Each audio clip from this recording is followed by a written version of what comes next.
Bueno, Puente Largo, feliz de estar una vez más con ustedes en esta mañana. No se les olvide enviar el link de esta transmisión a todos sus amigos de Puente Largo para que sepan que hay 5 prioridades del reino de Dios que nos toca trabajarles duro al comenzar este año. Así que este es el momento, mientras oramos por los diezmos, por las ofrendas, para que invites a todos para que vengan. Por ejemplo, los pastores de las redes invitando a los miembros de las redes, en fin, todo el mundo haciéndolo para que todos estemos juntos y podamos escuchar la palabra, ¿no? Que para eso también pues nos conectamos y pronto, 14 de febrero, nos reuniremos. Así que vámonos a orar por los diezmos, por las ofrendas y por los emprendimientos, por las personas, en fin. Señor, gracias te damos por esta mañana. Gracias por ser tan fiel con nosotros, Señor.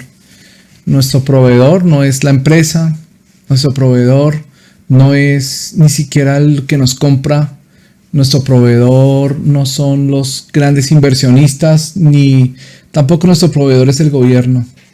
Entendemos, Señor, cada vez más que nuestro proveedor eres tú. Tú eres nuestro proveedor. Es más, tú eres nuestra provisión. Por eso, en el nombre de Jesús, nosotros hoy te damos gracias por este nuevo año y sobre todo te damos gracias porque la provisión que vendrá de parte tuya, Señor, siempre ha sido y será abundante. En esta mañana, Señor, yo bendigo a los empresarios y emprendedores para que tengan unas ideas súper poderosas para el nuevo año, para que aprovechen enero, para que febrero sea un mes explosivo, marzo, abril, mayo. Señor, que en estos días podamos ver tu gloria manifestada en diferentes maneras, milagrosamente, Señor, milagrosamente. Te damos muchas gracias, Padre, por estos días especiales y te damos gracias por bendecirnos en forma tan abundante en el nombre de Jesús. Gracias por cada corazón alegre, generoso, que trae su diezmo, su ofrenda, Señor. Gracias porque así podemos seguir adelante enviando misioneros, plantando congregaciones, siendo una multitud de adoradores que envía liderazgo relevante a las naciones. Gracias por hacernos un puente largo a las naciones, Señor. En el nombre de Jesús, amén y amén. Amén. Gloria a Dios. Bueno, muy bien. ¿Cómo andamos? Si estamos juiciosos con el reto de lectura Biblia en 365, bueno, todas las mañanas a las 5 de la mañana estamos leyendo. Una sugerencia, y te la voy a hacer muchas veces durante el año. No te pongas al día, no te pongas al día. Tú simplemente arranca desde hoy. Si te saltaste 2-3 días, arranca el día que es para que no te cuelgues. Y si una vez viendo el de hoy, tienes tiempo para ver los de antes, adelántate. Si no, simplemente sigue a partir de hoy. Porque mucha gente dice, no, me voy a poner al día y ahí empiezo. Nunca te vas a poner al día. Entonces te cuelgas. No, tú simplemente arranca el día y ya. Y si te saltaste 2 días, sigues el día que sigue. Y si puedes, te pones al día. Si no, sigue. Porque como decía mi abuelito, algo es algo, peor es nada. Así decía mi abuelito, me parecía un dicho chévere. Bueno, vamos a la palabra del Señor. Teníamos proyectado seguir con Efesios, que ya entrábamos al capítulo 5, versículos 22, 23 en adelante. Y pues para continuar y terminar, pero sentí en mi corazón este domingo y el que viene interrumpir un poco la serie, hablar 2 palabras que Dios puso en el corazón muy fuertes y más bien continuamos la serie ya después de la tercera semana de enero. Así que estos 2 domingos voy a hablar de prioridades del reino de Dios y el domingo entrante vamos a estar hablando sobre mayordomía, finanzas, administración del dinero, todo eso. Que ese tema casi nunca se trata y es un tema súper vital e importante. Entonces, en esta mañana vamos a hablar 5 prioridades que debes tener para el 2021. 5 prioridades del reino de Dios. ¿Qué pasa cuando una persona vive sin prioridades? ¿Qué pasa? Supongamos que una persona arranca el 2021 y no hace un ejercicio de revisar sus prioridades. Es posible que esté atendiendo, por ejemplo, lo urgente y no lo importante. Es posible. Es posible que esté dedicándole demasiado tiempo a lo importante y hay cosas urgentes que no esté haciendo. Es posible. Es posible que esté dedicado a cosas que no son ni urgentes ni importantes y está perdiendo el tiempo. Es posible que entonces la persona no esté enfocando sus fuerzas y energías en las cosas que le producirán la mayor cantidad de los resultados. Como todos sabemos, casi siempre en todas las actividades de la vida hay como un 20% de cosas que se hacen que producen el 80% de los resultados. Hay un enfoque en ciertas cosas que son las que te sostienen todo lo demás. Entonces, pues tenemos que hacerlo. Mire, eso de enfocarse en unas cosas que te sostienen las demás o que te producen las demás, mira cómo lo veo en la Biblia. Mira conmigo en Mateo capítulo 6, versículos, a ver, ¿desde dónde comenzamos a leer? Desde el versículo 24 en adelante. Mateo capítulo 6, versículos 24 en adelante. Mira lo que dice el Señor Jesús aquí en este pasaje. Dice así, dice: ninguno puede servir a dos señores. Mateo 6, 24 y en adelante. Ninguno puede servir a dos señores, porque o aborrecerá al uno y amará al otro, o estimará al uno y menospreciará al otro. No podéis servir a Dios y a las riquezas. Por tanto os digo, no os afanéis por vuestra vida, qué habéis de comer o qué habéis de beber, ni por vuestro cuerpo, qué habéis de vestir. ¿No es la vida más que el alimento y el cuerpo más que el vestido? Mirad las aves del cielo, que no siembran, ni ciegan, ni recogen en graneros, y vuestro Padre Celestial las alimenta. ¿No valéis vosotros mucho más que ellas? ¿Y quién de vosotros podrá, por mucho que se afane, añadir a su estatura un codo? Y por el vestido, ¿por qué os afanáis? Considerad los lirios del campo, cómo crecen, no trabajan ni hilan. Pero os digo que ni aun Salomón con toda su gloria se vistió así como uno de ellos. Y si la hierba del campo que hoy es y mañana se echa en el horno, Dios la viste así, ¿no hará mucho más a vosotros, hombres de poca fe? No os afanéis pues diciendo, ¿qué comeremos? ¿O qué beberemos? ¿O qué vestiremos? Porque los gentiles buscan todas estas cosas. Pero vuestro Padre Celestial sabe que tenéis necesidad de todas estas cosas. Mas buscad primeramente el reino de Dios y su justicia, y todas estas cosas os serán añadidas. Dice que hay gente que está dedicada, no sé, ¿en qué porcentaje lo ponemos? Comer, beber, todas esas cosas, vestirse, tener dinero, es como el 80% de lo que hacemos o del resultado. Pero descuidamos el 20% más importante, que es buscar primeramente el reino de Dios y su justicia.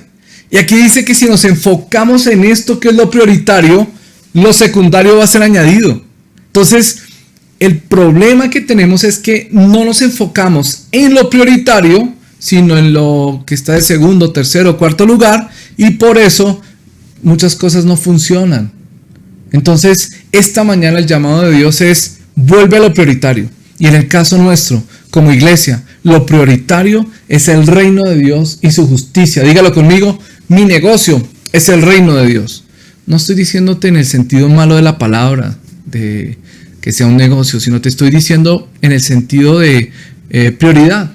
Como se habla en el mundo empresarial cuando le preguntan, oye, ¿cuál es tu negocio? Es decir, ¿cuál es tu prioridad? Aquello a lo que dedicas tu vida, aquello a lo que dedicas tus energías, aquello de lo cual vives. Entonces la persona dice, no, estoy en el negocio de tal cosa. Ok, nosotros los cristianos estamos en el negocio de establecer el reino de Dios y su justicia. Eso es lo prioritario para nosotros. Y lo demás será añadido. Así que no os afanéis, dice el pasaje, por el día de mañana, porque el día de mañana traerá su propio afán. Dicho esto y establecido este fundamento, entonces nos preguntamos, ok, establecer el reino de Dios y su justicia, ¿qué significa esto? ¿Qué significa buscar primeramente el reino de Dios y su justicia? Bueno, muchas cosas, ¿no? Casi que podríamos explicarlo a la luz de toda la Biblia, pero si lo sintetizara, sería: no quiero gobernar más mi propia vida a mi manera, de acuerdo a mi razonamiento, en independencia de Dios. No, yo quiero colocar mi vida bajo el gobierno de Dios y que todos los asuntos de su reino se establezcan en mí y a través de mí, entonces fluirá su justicia y con la justicia vendrá paz y todo lo demás. Es decir, establecer el gobierno de Dios en primer lugar de mi corazón, en primer lugar de mi familia, en primer lugar de mi empresa, en primer lugar de mi ciudad, en primer lugar de mi país. Eso es lo que consiste en establecer el reino de Dios. Primeramente buscar el reino de Dios. Y si yo busco ese gobierno de Jesús en todas las áreas de mi vida y establezco su justicia en todas las áreas de mi vida, entonces todo lo demás será añadido. ¿No te parece que tener entonces malas prioridades podría llevarnos a estar corriendo como un ratoncito de ¿cómo se llama eso? De esas jaulitas, hámsters, que corren y corren y corren y corren y corren y corren y nunca llegan a ningún lado. Se esfuerzan, llegan todos los días cansados, pero no llegan a ningún lado. ¿Podría estarnos pasando a nosotros esto? Entonces, aquí el Señor nos está estableciendo una prioridad. Wow, desde que estoy madrugando a las 5, a esta hora, ya me parece que se ha pasado todo el día. Uy, pero está más bueno eso del reto 365. No se te olvide. Reto Biblia en 365, todos los días a las 5 de la mañana. Y el tiempo con Dios. Y hacer el tiempo con Dios. Ok, entonces, ¿cuáles serían 5 prioridades que se derivan de este primer pensamiento que hemos establecido hoy? Hemos establecido el pensamiento de que tenemos que buscar primeramente el reino de Dios y su justicia, y debe ser prioridades del reino en nuestra vida. Ese es el fundamento de esta palabra que el Señor me dio pues para compartir con ustedes. Entonces, basado en esto, podríamos decir, no sé, 10 prioridades, 20 prioridades, pero traté orando de buscar 5 que fueran claves. 5 prioridades claves que tenemos que revisarlas y cimentarlas entre nosotros. Entonces va la primera. Ojo con esto. Los que están anotando y que van a publicar el bosquejo, si ustedes publican el bosquejo o una foto cualquiera de esta enseñanza, yo la reposteo en mis historias de Instagram. Usted simplemente me taguea y yo la reposteo en mis historias de Instagram. ¿Listo? Entonces, la primera es esta, para los que están anotando.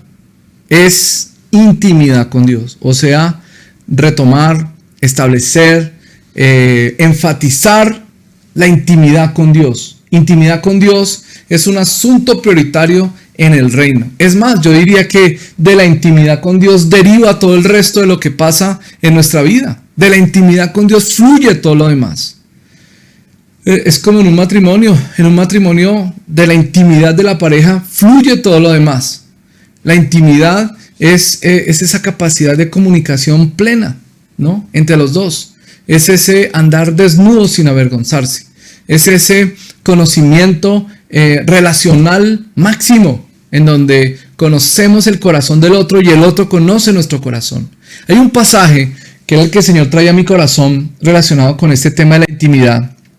No me lo vas a creer, pero es en Apocalipsis capítulo 3, el versículo 20. Capítulo 3, versículo 20, pero quiero mirar el contexto para que ustedes vean de qué estamos hablando. Es la iglesia a la Odisea. Algún día tengo que exponer completo esto, pero por lo pronto un resumen. Dice, escribe al ángel de la iglesia en la Odisea. ¿A quién le está escribiendo? A una iglesia. He aquí el amén, el testigo fiel y verdadero, el principio de la creación de Dios, dice esto: yo conozco tus obras, que ni eres frío ni caliente. Ojalá fueses frío o caliente, pero por cuanto eres tibio y no frío ni caliente, te vomitaré de mi boca. Los de la Odisea sabían, porque en la Odisea había una producción de aguas termales muy importante. La gente iba de todas partes a las aguas termales de la Odisea. Y en algunas ocasiones las aguas termales se mezclaban con el agua del acueducto, que en aquellos días el acueducto era muy limitado, el acueducto romano famoso. Y entonces se mezclaba y la gente tomaba esa agua medio hervida, medio salada, con sales naturales y cosas, y inmediatamente iban a devolver atenciones, como decimos, ¿no? Entonces ellos sabían que este tipo de agua mezclada producía vómito, y es lo que está diciendo el Señor.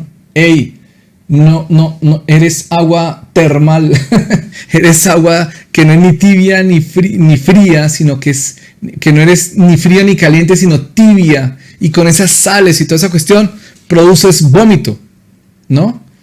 Es lo que está diciendo el Señor, me produces, así como esa agua que tomas en el acueducto, cuando viene mezclada te produce vómito, así ustedes me producen vómito. Ahora ustedes se creen que son ricos, dicen, me he enriquecido, de ninguna cosa tengo necesidad. O sea, porque en la Odisea había una producción increíble de oro. Era un lugar donde producían vestidos para todas partes y donde se hacía un ungüento especial que era un colirio para los ojos. Impresionante. O sea, la Odisea era una ciudad industrial, una ciudad de comercio, una ciudad que avanzaba poderosamente. Y el Señor entonces les dice, ok, ustedes se creen muy bendecidos porque son prósperos y yo les voy a decir cómo los veo. Esto lo voy a volver a predicar alguna vez, así que si me lo vuelven a escuchar ya saben. Dice, yo te veo así. Dice, no sabes que tú eres un desventurado, miserable, pobre, ciego y desnudo. Wow. Wow. Por tanto, yo te aconsejo que de mí compres oro refinado en fuego para que seas rico, vestiduras blancas para vestirte, que no se descubra la vergüenza de tu desnudez, y unge tus ojos con colirio para que veas. O sea, no me importa si tienes el oro más fino del mundo, si ese oro no viene de mí, no es fino. Y si estás vestido con vestidos súper elegantes, pero no son vestidos de mi presencia, de mi gloria, no te sirven para vestirte en tu desnudez espiritual. Y si tú unges tus ojos con el colirio que produces, pero no es mi colirio, tus ojos no ven. Porque tu riqueza no soy yo, está diciendo el Señor. Tu riqueza está puesta en las cosas materiales, pero no en mí. Entonces, yo reprendo y castigo a todos los que amo. Sé pues celoso y arrepiéntete. He aquí, yo estoy a la puerta y llamo. Si alguno oye mi voz y abre la puerta, entraré a él, cenaré con él y él conmigo. Es como si el Señor estuviera diciendo, me sacaste de la habitación de la intimidad. ¿Cómo expresaban los amigos judíos la intimidad? Invitándose a cenar. Solo invitabas a cenar a un amigo íntimo. No podías invitar a tu casa a nadie que no fuera un íntimo. Porque la entrada a tu casa era con un ceremonial de lavados y limpiezas. Y tocaba lavarse una y otra vez. Y tocaba quitarse las sandalias y lavarse los pies. Y era un proceso como si en aquellos días hubiese pandemia. Entonces los judíos sentaban a la persona y luego se recostaban allí en una mesa pequeñita de baja altura y así en esa intimidad comían. Entonces era realmente una cuestión que no se podía con cualquiera. Cualquiera no puede entrar a mi casa, me va a contaminar la casa. Es lo que pensaban ellos. Cualquiera no puede entrar porque me va a contaminar la casa. Entonces, esto es lo que está diciendo Jesús. Hey, estoy a la puerta. Te estoy llamando. Si oyes mi voz y abres la puerta, y fíjense que la llave es oír su voz. Si abres la puerta, entonces yo entraré y cenaré y tú cenarás conmigo. O sea, entraremos en tiempo de intimidad. Tiempo de intimidad. ¿Por qué? ¿Por qué no tienes intimidad? Porque no estás escuchando su voz. Que te está tocando, que te está llamando, que te está diciendo, déjame entrar. Y tú piensas, no, Él está adentro. Mira cómo me bendice. Mira la prosperidad que tengo. Mira la cantidad de negocios que hago. Mira todo. Pero es posible que los estés haciendo sin Él. ¿De qué serviría tener planes poderosos en el 2021 que no lo tienen en cuenta Él, que no construyen su reino, que no son de Él? La principal cosa que Dios quiere con nosotros es ser un íntimo que se sienta a la cena, a la mesa contigo y cena. Un íntimo que tiene comunión. En la cena se da la mayor comunión, intercambio, edificación, enseñanza. Escucha su voz. Escucha sus palabras, te nutren sus palabras, te alimentan sus palabras. Por eso tan importante seguir todas las mañanas haciendo nuestro tiempo con Dios, meditando esos versículos y hablando con Él para que nos los explique y desarrollando una comunión súper íntima con Él. O sea, no podemos vivir un solo día sin abrirle la puerta y cenar con Él y estar con Él, compartir con Él. Intimidad, amistad. El Señor dijo, ya no te llamo siervo, te llamo amigo. Porque un amigo conoce todas las cosas de su amigo. Quiero contarte todas las cosas. Quiero decirte todas las cosas. Quiero explicarte todas las cosas. Pero no me das tiempo. No me escuchas.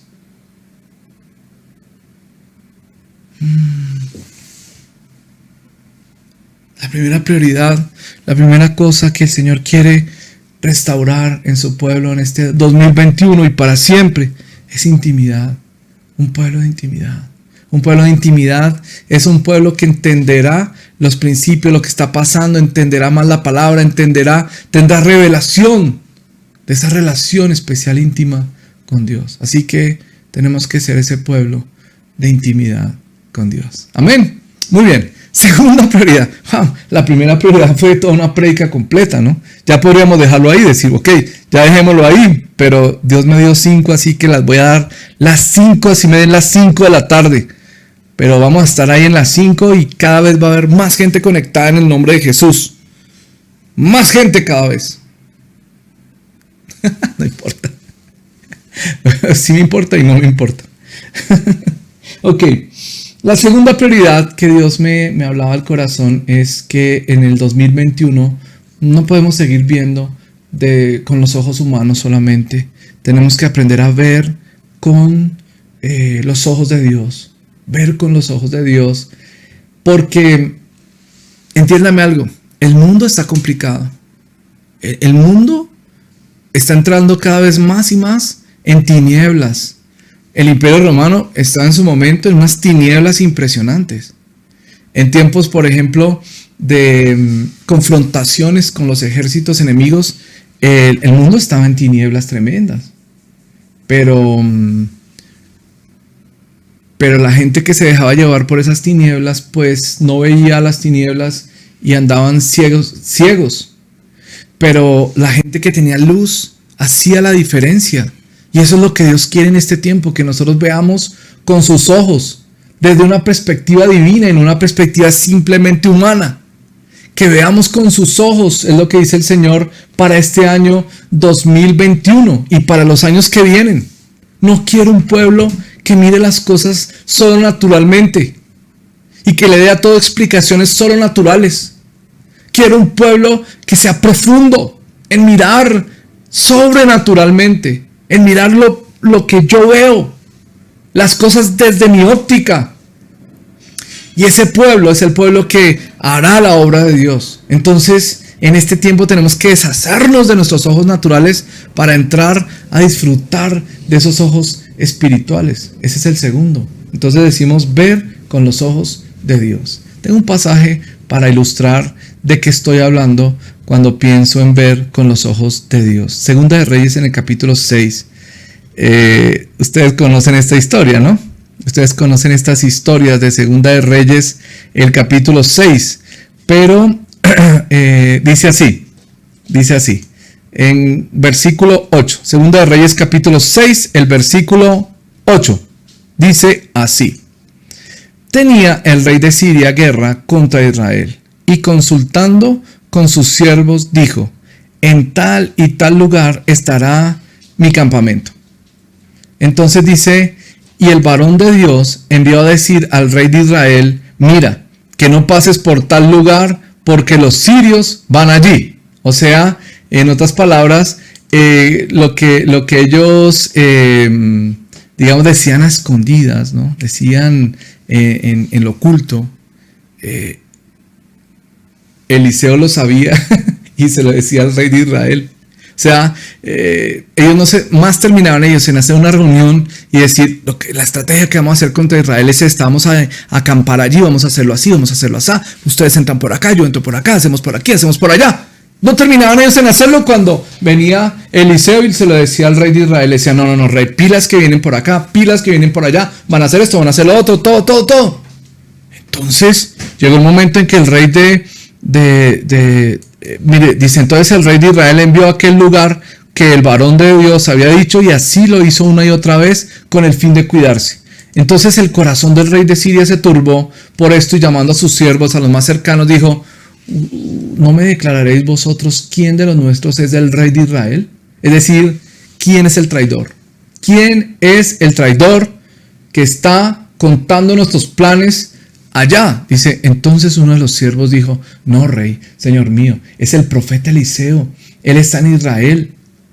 Él le declara al rey de Israel las palabras que tú hablas en tu cámara más secreta. No sabemos cómo, pero él se entera de las cosas más íntimas, secretas que tú hablas, las lleva al rey de Israel. Y él dijo, ok, mirad dónde está para que yo envíe a prenderlo. Y le fue dicho, he aquí que él está en Dotán. Entonces envió el rey allá gente de a caballo y carros y un gran ejército. O sea, envió un gran ejército contra un solo hombre. Un solo hombre contra un gran ejército, los cuales vinieron de noche y sitiaron la ciudad. Una pregunta, ¿por qué enviar un ejército tan tremendo contra un solo hombre? Porque era el único que veía. En medio de la oscuridad, era el único que veía. Pues te digo que mirar con los ojos de Dios te va a hacer una persona poderosamente diferente. Mira lo que dice. Se levantó de mañana y salió el que servía al varón de Dios. Y he aquí el ejército que tenía sitiada la ciudad con gente de a caballos y carros. Entonces su criado fue y le dijo, Señor, ¿qué haremos? ¿Qué haremos? O sea, el siervo que representa aquí al creyente que no tiene abiertos los ojos, ¿no? El creyente que tiene cerrados los ojos, dice, no tengas miedo, porque más son los que están con nosotros que los que están con ellos. Vamos, díselo a tu corazón, no tengas miedo, porque son más los que están con nosotros que los que están con ellos. Y yo creo que el siervo dijo, estás loco. ¿Cómo vas a decir que son más los que están con nosotros que los que están con ellos? Y aquí lo único que veo es que estás tú, estoy yo, y no hay nadie más. Y mira el ejército que está rodeando la ciudad. ¿Cómo me vas a decir que no hay nadie más? Que hay tantos con nosotros. ¿Dónde están? ¿Dónde están que no los veo? Ay, Eliseo, yo creo que lo miró con una paciencia y dijo, este tipo no ve nada. Este tipo está ciego. Entonces oró Eliseo y dijo, te ruego, oh Jehová, que abras sus ojos para que vea. Te ruego, oh Jehová, mientras yo voy diciendo esta palabra, los ojos de alguien se están abriendo en este momento. Los ojos espirituales de alguien se están activando en este momento. Te ruego, oh Jehová, que abra sus ojos para que vea. Entonces Jehová abrió los ojos del criado y miró. Y he aquí que el monte, de un momento a otro, empezó a ver cosas que no veía antes. El monte estaba lleno de gente de a caballo y de carros de fuego alrededor de Eliseo. ¿De dónde salieron? Pero si no los había visto antes. No, siempre han estado ahí, solo que tú no los veías. Porque solo ves las cosas desde tu óptica humana, no desde la óptica de Dios. Pero mira lo que hizo Eliseo. Y luego que los sirios descendieron a él, oró Eliseo a Jehová y dijo, te ruego que hieras con ceguera a esta gente. Y los hirió con ceguera conforme a la petición de Eliseo. Después les dijo Eliseo, ¿no es este el camino? Ni esta la ciudad. Seguidme y yo os guiaré al hombre que buscáis. Y los guió a Samaria. Y cuando llegaron a Samaria, dijo Eliseo, Jehová, abre los ojos de estos para que vean. Y Jehová abrió sus ojos y miraron y se hallaban en medio de Samaria.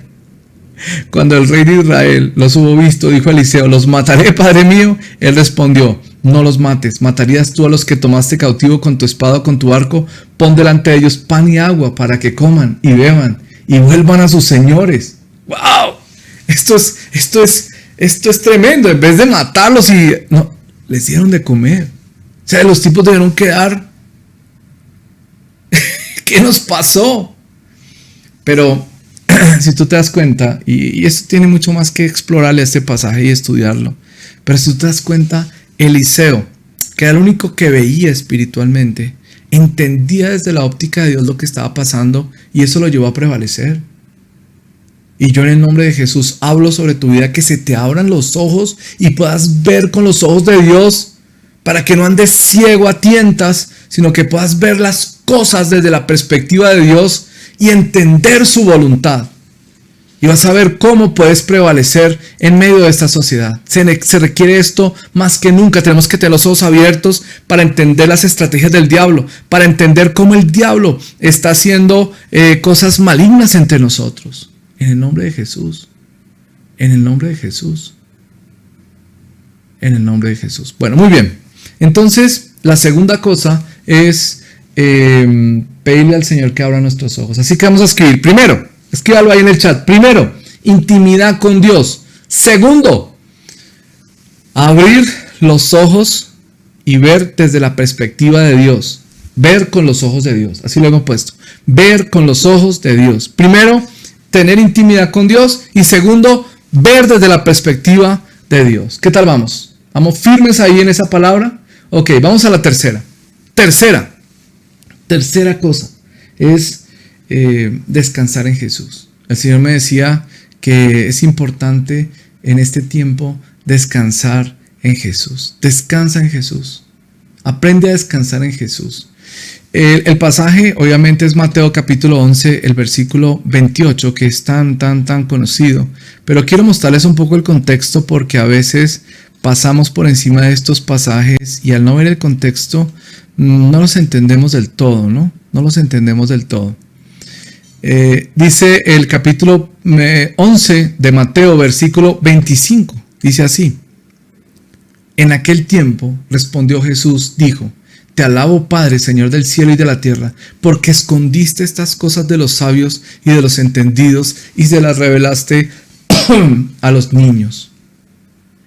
Sí, Padre, porque así te agradó.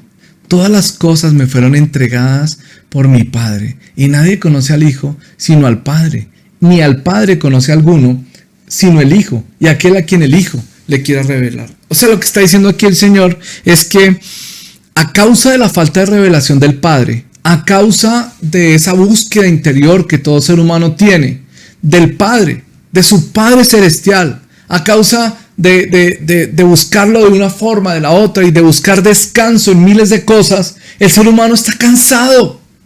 El ser humano está como un huérfano cansado, que clama por paternidad y no la tiene, que busca paternidad en todo tipo de cosas y no la tiene. Por eso la gente vive en las locuras que viven hoy, buscando paternidad sin darse cuenta, y crean movimientos y se sienten juntos en movimientos en los que piensan que al encontrarse con otra gente que cree lo mismo que ellos, por fin encuentran el descanso, y ese descanso finalmente no llega. Puede que llegue por un momento, pero no pasa de ser un descanso temporal, porque lo único que trae verdadero descanso al alma de una persona es encontrarse con su Padre, y solo se puede encontrar con su Padre si el Hijo se lo revela. Entonces Jesús dice: venid a mí, todos los que estáis trabajados y cargados. O sea, todos los que están huérfanos, todos los que están llenos de cargas. Entre más quieren buscar del Padre, más cargados terminan. Intentan buscar al Padre en una cosa, más cargado termina. Vengan a mí, todos los que están trabajados y cargados, y yo los haré descansar. Es decir, deja de vivir como un huérfano cargando miles de cosas que no tienes que cargar. Entra en el descanso de Jesús. Esta es la tercera cosa que Dios dijo que era tan prioritaria para este año. Busca el descanso de Jesús. Entonces, ¿cómo? Dice: llevad mi yugo sobre vosotros y aprended de mí, que soy manso y humilde de corazón, y hallaréis descanso para vuestras almas, porque mi yugo es fácil y ligera mi carga. O sea, en otras palabras, lo que Jesús está diciendo es: yo quiero caminar a tu lado. Pero necesitamos entrar en una relación de yugo. Los animales se enyuntaban para poder hacer un trabajo juntos, como alar una carreta o arar la tierra. Y significaba que les colocaban lo que se llamaba un yugo, que los juntaba Y luego entonces los dos empezaban a caminar juntos y a sumar fuerzas. O sea, caminar al lado. Y normalmente había esta idea de un buey más viejo que el otro. Y el buey viejo le transfería al otro la mansedumbre y la humildad a través del caminar juntos. Y esta es la idea que Jesús está diciendo. La única forma en que vas a encontrar descanso es que te dejes gobernar por mí. Es que dejes que entremos en una comunión de caminar juntos, en yugo. En un yugo que te va a edificar, que te va a llevar a ser manso, a ser humilde, a madurar, ¿no? Y encontrarás descanso. Solo encontrarás descanso si te dejas gobernar por Jesús en este tiempo. Entonces, intimidad con Dios, ver con los ojos de Dios, dejarse gobernar por Jesús. Y sería un buen momento para decir, ¿sabes qué, Señor? Renuncio a mi independencia y yo quiero ser gobernado por ti. Yo quiero ser gobernado por ti. En el nombre de Jesús. En el nombre de Jesús. Porque entre más me gobierno a mí mismo, más cansado, más extenuado, más cargado estoy. Pero si tú me gobiernas, Señor, entonces hallaré descanso para mi alma. ¿Cuántos se lo dicen hoy en el nombre de Jesús? Yo quiero que tú me gobiernes, Señor. Yo quiero que gobiernes mi vida. Hoy, Señor, gobierna mi vida. En el nombre de Jesús. Amén. Amén. Amén. Amén. Amén. Amén. Amén. Prioridades para el 2021. Cuarto, el 2021 es un año en que vamos a tener que ejercer nuestro sacerdocio. Ejercer nuestro sacerdocio. Dice vamos a mirar en Primera de Pedro. Primera de Pedro capítulo 2. Desde el versículo, vamos a ver. Dice versículo 4 en adelante. Primera de Pedro capítulo 2, versículo 4 en adelante. Dice así: acercándoos a él, piedra viva, desechada ciertamente por los hombres, mas para Dios escogida y preciosa. Vosotros también, como piedras vivas, es decir, está hablando de un templo que está construido con muchas piedras vivas, que somos cada uno de nosotros, sed edificados como casa espiritual y sacerdocio santo. ¿Para qué? Para ofrecer sacrificios espirituales aceptables a Dios por medio de Jesucristo. Entonces, esto tiene que ver, y tocaría desarrollarlo, esto es un tema que hay que desarrollar mucho más, y yo quiero desarrollar el tema del sacerdocio este año. Creo que es uno de los temas que toca desarrollar mucho más fuertemente. El sacerdote santo, sacerdocio santo, habla del servicio dentro de la casa. Habla del servicio que hacían los sacerdotes en el tabernáculo y luego en el templo, que consistía en mantener los panes, en mantener la luz encendida, en hacer las oraciones del incienso, en mantener la lámpara, ¿no? Era este servicio, y tiene que ver con el servicio a los creyentes. Y te podría mostrar muchos pasajes que hablan de esto, pero no me voy a detener ahí. El sacerdocio santo tiene que ver con servir al Señor en el lugar santísimo y con servir a los creyentes, manteniendo las cosas espirituales. Y todos, tú y yo, somos sacerdotes santos, y por eso servimos al cuerpo de Cristo. Nos servimos unos a otros. Cuando tú llamas a un hermano y lo animas en una llamada telefónica, estás ejerciendo sacerdocio santo. Cuando tú ves a alguien necesitado y le provees algo que necesita, eso es sacerdocio santo. Cuando tú estás adorando al Señor en el culto o estás liderando la alabanza, eso es sacerdocio santo. Cuando predico, esto es sacerdocio santo. Cuando oro por otros, eso es sacerdocio santo. Entonces, Dios quiere que ejerzamos un sacerdocio santo. Y entonces yo declaro en el nombre de Jesús que soy un sacerdote santo. Yo soy un sacerdote santo. Y ofrezco estos sacrificios espirituales, no sacrificios por el pecado. Ya el sacrificio de Cristo fue suficiente. Sacrificios espirituales en servir al cuerpo de Cristo. ¿Entendemos eso, no es verdad? Pero sigamos leyendo el pasaje. El pasaje no queda ahí.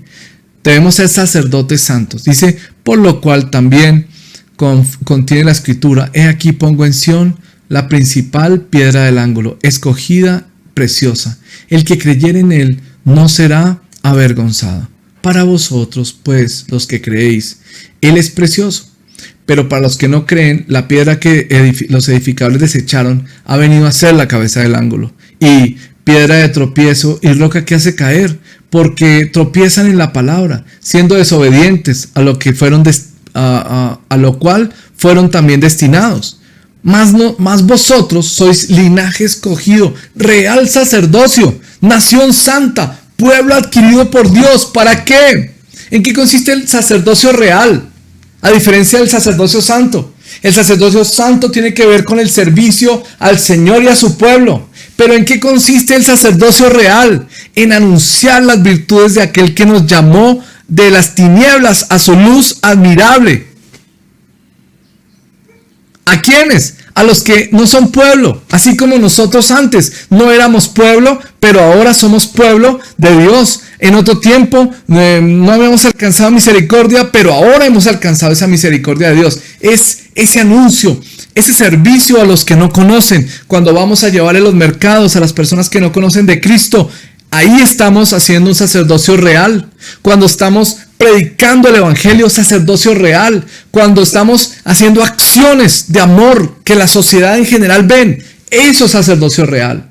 Cuando montamos una casa para huérfanos y la sociedad ve y dice, wow, los cristianos tienen una casa para huérfanos, eso es sacerdocio real. Entonces tenemos que ejercer sacerdocio santo y sacerdocio real. Real sacerdocio, para que seamos esa nación santa que hace la obra del Señor. Amén. Entonces, este año será un año de ejercer el sacerdocio. ¿Cómo? Sirviendo en la casa de Dios. La casa de Dios es la gente, la iglesia. ¿Cómo?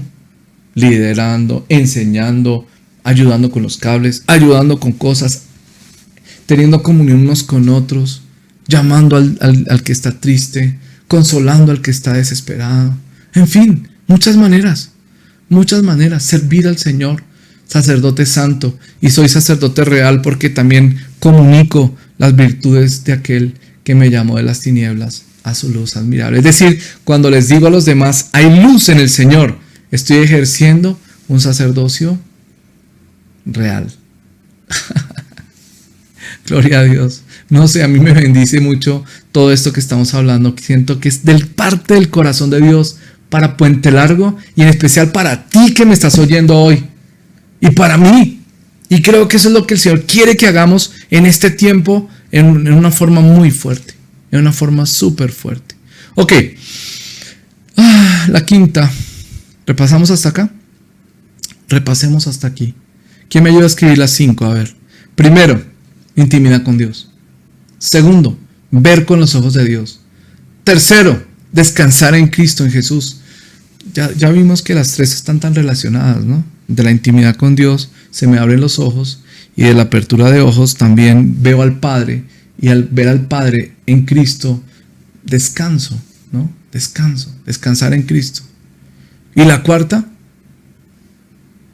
ser sacerdote, ejercer mi sacerdocio, sirviendo al Señor, su casa, su obra, su gente, y sirviendo a los que no lo conocen, siendo un sacerdote real también. Sacerdocio santo y sacerdocio real. ¿Sí están conmigo o no, mis hermanos? Ayúdenme a escribir a ver en el chat para saber si están conmigo o no están conmigo. Entonces, primero, intimidad con Dios. Segundo,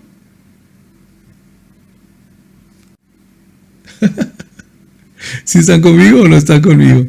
Primero, intimidad con Dios. Segundo, ver con los ojos de Dios. Tercero, descansar en el Señor. Cuarto, ejercer el sacerdocio. Y quinto, no he dicho el quinto, pero hasta aquí, nadie me ayuda a escribir. Eso es, sí, ese. Ahí está, Fernando Rodríguez. Intimidad con Dios. Ver desde la perspectiva de Dios. Descansar en Jesús. Cuarto, ejercer mi sacerdocio. ¿Lo viste? Así es. Esa es la idea. Muy bien. Vamos para la quinta. La quinta es un poquito más práctica. Las anteriores son prácticas, pero esta es más práctica. Y esta es cuidar a mi familia. Cuidar la familia. La familia, después de esta intimidad con Dios, la familia es el núcleo de donde fluye todo para esta sociedad. Es un núcleo importantísimo. Por ejemplo, la familia es el lugar de protección más grande que tenemos. El lugar de protección más grande que tenemos. Vamos a darte un par de versículos que Dios puso en el corazón sobre esto. No podremos cuidar la familia si no honramos el matrimonio. Dice en Hebreos capítulo 13, el versículo 4, dice: honroso sea a todos el matrimonio y el lecho sin mancilla, pero a los fornicarios y a los adúlteros los juzgará Dios. Está hablando unas recomendaciones generales, ¿no? Ya de la carta al final. Y dice que para nosotros los cristianos el matrimonio tiene que ser honroso. Honroso. Y esto significa que al matrimonio hay que darle la debida importancia. O sea, el matrimonio tiene que ser súper importante entre nosotros. Yo estoy viendo con tristeza, con preocupación, sin juicio, en serio. Grandes apóstoles y figuras del evangelio que se casan y se descasan y siguen predicando, diciendo que como Dios los llamó, entonces que por eso pueden seguir predicando normal, a pesar de divorciarse, casarse de nuevo y todo lo demás. Y me pregunto, ¿cómo pueden hacerlo así, deshonrando su matrimonio? Deshonrando su matrimonio. Yo sé que hay matrimonios difíciles, que hay luchas que la gente vive. Yo sé que hay algunos casos en donde definitivamente no hay mucho para hacer. Pero yo creo que tenemos que cuidar nuestro matrimonio. Y si una persona no cuida su matrimonio, creo que, pues no sé, o debería dedicarse a otra cosa, o parar un tiempo y sanar sus cosas, y luego más adelante ver cómo se puede restaurar. Pero no así como está pasando. Gente que hoy se divorcia, siguen predicando normal, se casan con otra, siguen predicando normal, se divorcia de esa otra y vuelve y se casa con otra, y así. No puede ser. No puede ser. O sea, ¿qué diferencia hay entre el mundo y el cristianismo entonces? Si en el mundo cerca del 50% de los matrimonios se divorcian, y entre los cristianos estamos en cifras iguales. No puede ser. No puede ser. O sea, entonces, no sé qué está pasando. Yo creo que es básicamente porque no creemos esto que dice el pasaje.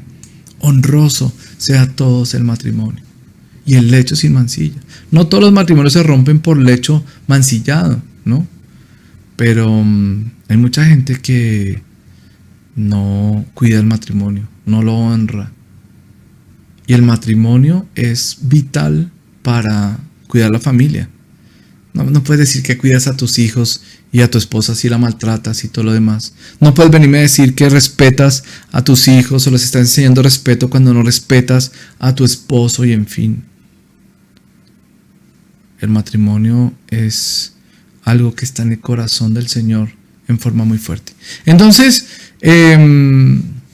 dice otro pasaje que les quiero mostrar sobre la familia y sobre esto que estoy tocando. En 1 Timoteo, el capítulo 3, entre los requisitos del pastor, o que es como el cristiano ideal, digamos. Esta es la forma de cristiano ideal. Dice, es necesario que el obispo, pastor, o supervisor, o líder, sea irreprensible, marido de una sola mujer, sobrio, prudente, decoroso, hospedador, apto para enseñar, no dado al vino, no pendenciero, no codicioso de ganancias deshonestas, sino amable, apacible, no avaro, que gobierne bien su casa. Que gobierne bien su casa. Que tenga a sus hijos en sujeción con toda honestidad. O sea, el ministro, el líder de cualquier tipo, tiene que gobernar bien su casa. Porque dice el apóstol Pablo, si no gobierna su propia casa, ¿cómo cuidará de la iglesia de Dios? O sea, es requisito importante para poder servir al Señor, es gobernar tu casa. O sea, si tú sirves en tu casa, vas a servir afuera. Si tú eres humilde en tu casa, vas a ser humilde afuera. Si tú te comportas bien con los de tu casa, te vas a comportar bien con los de afuera. Si tú sabes gobernar bien tu casa, gobernarás en la iglesia, gobernarás en la ciudad, gobernarás en la empresa, gobernarás en todas partes. La casa Es prioritaria la familia. Y el 2022 sea un año en donde lucharemos más que nunca por las familias. Y por defender la familia. Y por defender el matrimonio. Y por defender los diseños de Dios para el matrimonio. No me voy a ir en contra de nadie. Pero sí entre nosotros tenemos que defenderlo. La mejor defensa de la familia y del matrimonio es viviendo matrimonios como debe ser. Cuidando nuestros matrimonios. ¿De qué sirve que salgamos a hacer marchas contra los matrimonios que nos quieren imponer de otro estilo? ¿De qué sirve si... Yo sé que habrá momentos para hacer marchas, yo no me opongo a eso, pero digo yo, ¿de qué sirve hacerlo si los que están marchando se están divorciando, si los que están marchando no creen en... ¿De qué sirve ir a luchar contra la adopción de otros tipos de personas si los cristianos no somos los primeros que estamos adoptando? ¿De qué sirve? ¿De qué sirve salir a decir a la sociedad, hey, no sé qué, no hagan leyes injustas, cuando los mismos cristianos son los que están acudiendo a esas leyes injustas para divorciarse, para abandonar sus familias, para abandonar sus hijos, para dar un testimonio totalmente contrario? No nos sirve de mucho. O sea, este año es un año en donde nosotros tenemos que dar el ejemplo a la sociedad. Tenemos que ser ejemplares con la sociedad. Wow. Puente Largo, Dios nos está hablando. Tenemos que ser íntimos con Dios. Tenemos que ver con los ojos que el Señor ve. Tenemos que aprender a descansar en Jesús. Tenemos que ser una iglesia de sacerdotes que están ejerciendo su sacerdocio. Y tenemos que cuidar nuestra familia. Yo no sé, mis amados, 5 prioridades que el Señor colocó en el corazón. Tal vez yo sé que te gustaría algo más práctico, más como levántate por la mañana y haz no sé qué, o de eso hay mucho, Pero yo te estoy trayendo 5 prioridades del corazón de Dios para su iglesia. 5 prioridades del corazón de Dios para su iglesia. Y sabes que cuando nosotros atacamos estas 5 cosas y otras más, ¿no?, que faltaron acá, cuando nosotros enfocamos estas prioridades,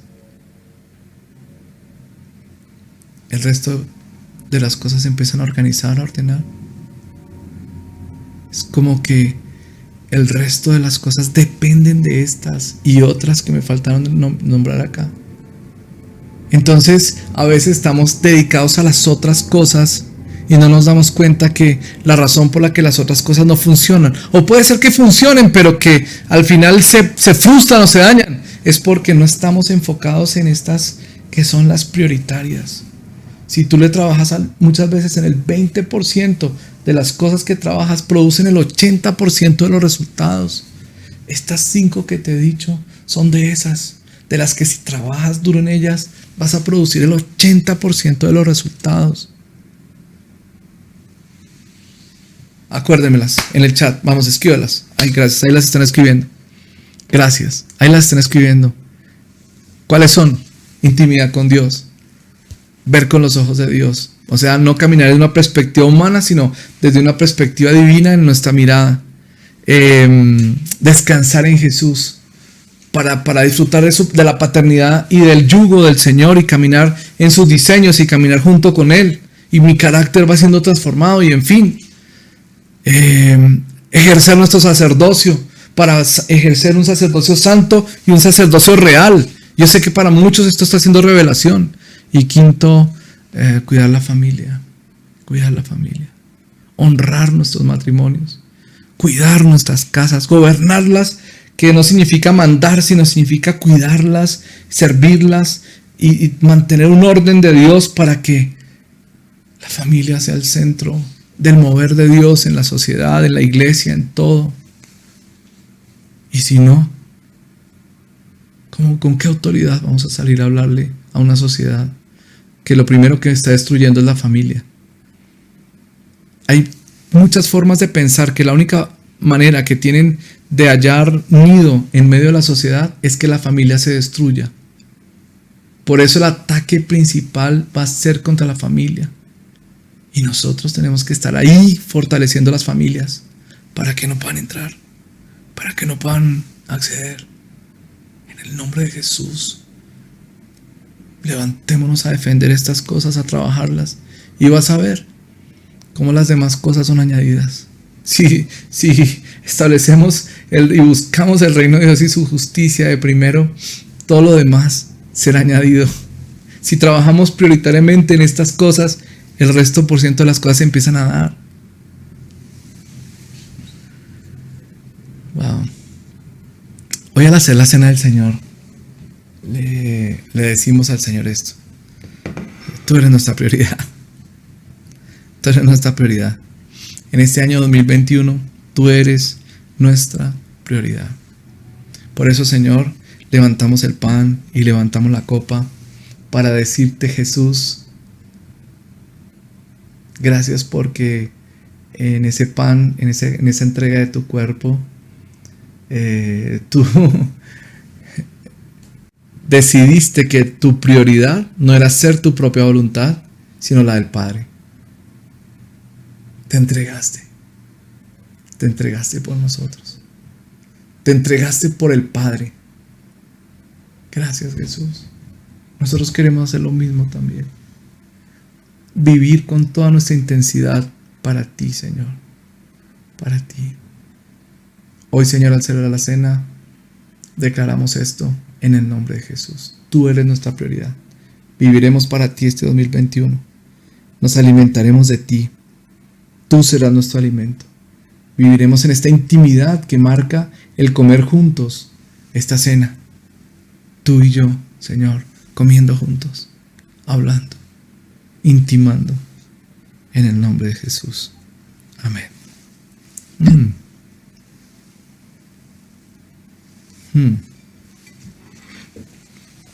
Amén.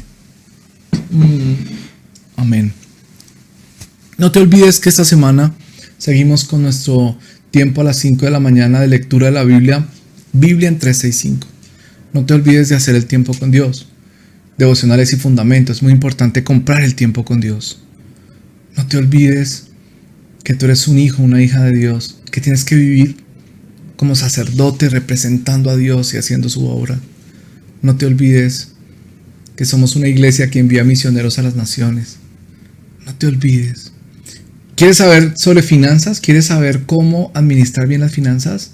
Bueno, te espero el próximo domingo. Vamos a hablar un poquito sobre eso en una entrega más de nuestros servicios dominicales. Así que bendiciones a todos los que necesiten oración. Ahí está la sala Puente Largo te escucha. Gracias por estar esta mañana. Gracias por ser una iglesia tan fiel y poderosa. Gracias porque desde la piscina, desde donde están en vacaciones, me están escuchando hoy. Los bendigo en el nombre de Jesús. Son una iglesia muy linda. Los amo. Gracias. Entonces, nos fuimos para el servicio de los niños. Gracias a todos. Los quiero mucho. Los amo en el nombre de Jesús. Amén y amén.